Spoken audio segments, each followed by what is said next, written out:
మా భారతీయ సమాజంలో ఈనాటి కూడా ఇట్లాంటి ఘటనలు జరగడం అమానుషత్వం. ఒక పాప చనిపోవడం అనేది కన్నీటిమయం కావాల్సిన ఘటన ఇది.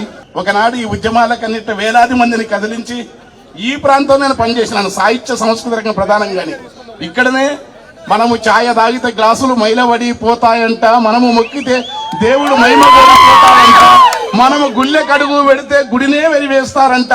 గాలి వీల్చి వదులుతున్నాము, గాలిని కూడా వెలిగేస్తారా? వెలిగే పొద్దున తిరుగుతున్నాము, పొద్దును కూడా వద్దంటారా? గాలికి గంగకు అంటని అంటూ మేము అంటుకుంటే మరి ఎట్లా ఉంటుందని కొట్టిన దెబ్బ ఇక్కడ నుంచి ఈ పాట పుట్టింది.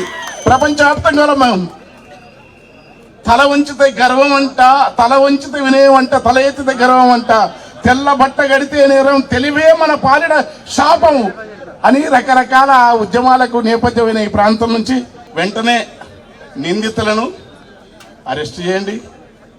ధర్మం కాదది. ప్రభుత్వాలు ఉంటాయి పోతాయి, ప్రభుత్వాలు స్థిరం కాదు.